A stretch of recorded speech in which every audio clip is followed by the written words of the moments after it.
Hexenbeast ou Esprit Maudit. Les Hexenbeast sont les sorcières du monde Vesen. Extrêmement puissantes et dotées de connaissances en magie, elles font partie des créatures les plus redoutables du monde Grimm. Aujourd'hui, chers amis Grimmsters, nous allons plonger dans les détails de cette espèce particulière et unique. Tout d'abord, à quoi ressemble-t-elle quand elle vogue? Quand elle se transforme, les Hexenbeast prennent l'apparence d'un corps humain en décomposition. Leurs cheveux deviennent gris. Cependant, qu'elles soient en vogue ou non, les Hexenbeast sont caractérisées par une marque en nu sous la langue. Pour elles, leur forme en décomposition, bien que repoussante pour un humain normal, est attirante. Les Hexenbeast sont des alliés très puissants en période de conflit. La Griffe Noire, les familles royales et même la Résistance ont chacun fait des pieds et des mains afin d'en avoir une dans leur rang. Pourquoi sont-elles aussi prisées? Tout d'abord, les Hexenbeast sont dotées d'une force surhumaine. Lors de son affrontement contre Addaline, Juliette a été capable de la projeter sur près de 5 mètres de distance.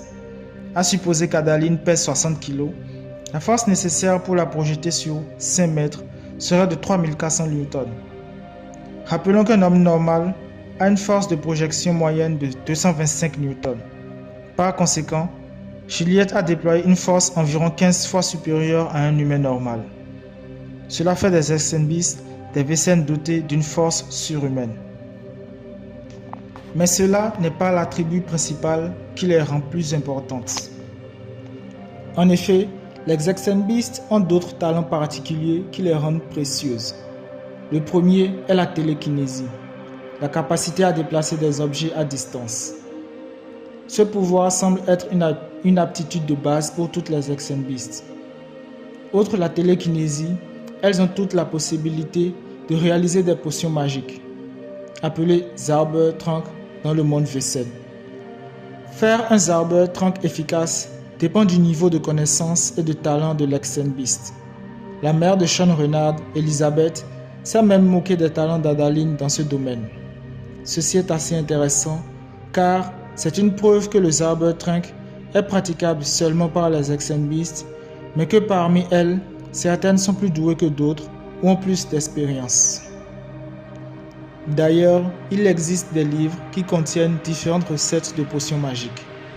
Certains de ces livres ne sont lisibles que par les Hexenbeast, d'autres requièrent même leur sang avant de s'ouvrir. En conclusion, réaliser des Zaubertrank est exclusif aux Hexenbeast et requiert également de l'apprentissage et de la pratique. Au-delà de la concoction de potions magiques, les Hexenbeast sont capables de lancer des sorts, comme des sorts de séduction, des sorts d'illusion et même des sorts qui peuvent arrêter le temps. Tout au long de la série, nous avons vu les Hexenbeast utiliser plusieurs artefacts ou objets magiques. Les 3 artefacts les plus marquants sont le chapeau de la sorcière, utilisé pour faciliter la concoction ou la consommation d'un Zaubertrank, les livres de recettes des Zaubertrank et le dernier et le plus mystérieux, le serpent à 2 têtes, utilisé par Elisabeth Lasselle afin de sauver son fils d'une mort certaine. Waouh! Elles sont assurément les Vesen les plus puissantes.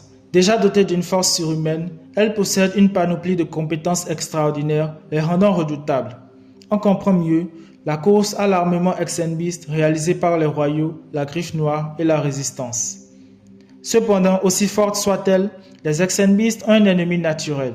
Et non, ce ne sont pas les Grimm, mais un autre Vesen, les Mellifères. Un Vesen mi-homme mi-abeille, dont la pitoxine est un poison qui tue instantanément les Hexenbeast.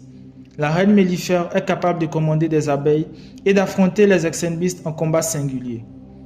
Outre les Mellifères, le Grimm est bien sûr l'autre prédateur des Hexenbeast, capable de les dominer en combat rapproché.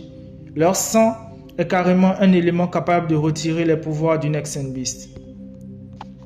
En effet, après avoir ingurgité le sang de Nick, l'essence Hexenbeast d'Addaline, à la base de ses pouvoirs magiques, a été littéralement exorcisée.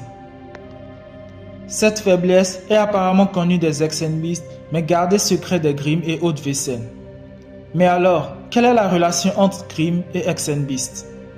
Si vous avez suivi ma vidéo sur l'origine des Grimm, vous savez que selon moi, Les Grimm sont des descendants des humains trouvés dans la dimension miroir et ont réussi à s'échapper de cette dimension grâce aux ex-Beasts de ce monde. Selon moi, les Grimm sont devenus ce qu'ils sont grâce à l'aide des ex-Beasts. Je peux comprendre que cela peut être dur à imaginer. Les ex-Beasts ne sont pas des âmes charmantes et bénévoles, mais elles ont prouvé qu'elles sont capables de jouer sur deux tableaux afin d'obtenir ce qu'elles veulent, ou de réaliser des tâches particulières pour un individu à partir du moment où celui-ci a un moyen de pression ou est bien plus puissant qu'elle.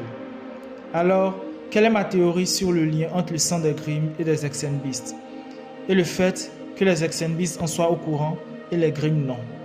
Ma théorie prend racine dans ma vidéo sur les origines du Zestoreur et sa présence dans la dimension miroir. En effet, enfermé dans la dimension miroir par un être supérieur, le Zestoreur a tenté plusieurs fois de revenir sur Terre en leurrant dans l'autre monde les humains qui possédaient les bouts de son bâton. Ainsi a-t-il piégé certains humains dans la dimension miroir et récupéré les différentes pièces de son bâton. La dernière pièce étant celle retrouvée par Nick. Mais au fil du temps, l'entité supérieure ayant piégé le Zestoreur décida d'agir. Elle influença le seul groupe de Vessen qui possède les compétences nécessaires afin de donner une chance aux humains d'affronter le Zestoreur et de se protéger contre les Vessen dangereux. Qu'est-ce que cela signifie exactement? En gros, cela veut juste dire que les ex-Beasts, naturellement attirés par le luxe et la beauté, se sont vus promettre la possibilité de traverser le portail par l'entité supérieure. En échange de cela, elles aideraient les humains piégés dans ce monde à traverser le miroir. Leur mission était alors de sélectionner parmi eux les plus aptes et à travers un Zaubertrank augmenter les aptitudes physiques de ces derniers. Ce n'est pas impossible car on a déjà vu un humain normal comme Juliette Silverton être transformé en Vessen comme un effet secondaire d'une potion magique.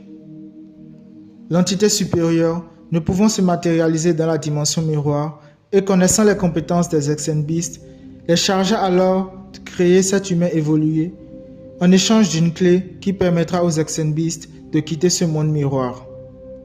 La clé en question se révélera être le sang des ex-Beasts. Ok, elles auraient concocté une potion et l'auraient administrée à un des humains destiné à devenir un Grimm.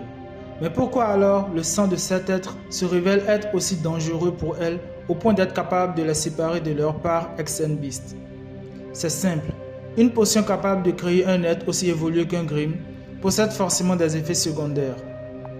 Ma théorie est que le sujet ayant bu ou inhalé le Zaubertrank devint un Grimm, mais son sang est dès lors relié à l'essence des ex-Beasts et surtout a pour effet de les exorciser. Je ne peux m'empêcher de croire également que cet effet secondaire a été voulu par l'entité supérieure comme arme secrète des Grimm contre les ex-Beasts. En résumé, ex-Beasts et Grimm sont deux faces de la même pièce, deux espèces au destin entremêlés. Nick et Adaline ne sont que le produit de cette relation ancestrale destinée à sauver l'humanité. J'espère que ma théorie vous a plu. Si oui, n'hésitez pas à liker et à vous abonner et surtout, partagez vos Grimm théories dans les commentaires.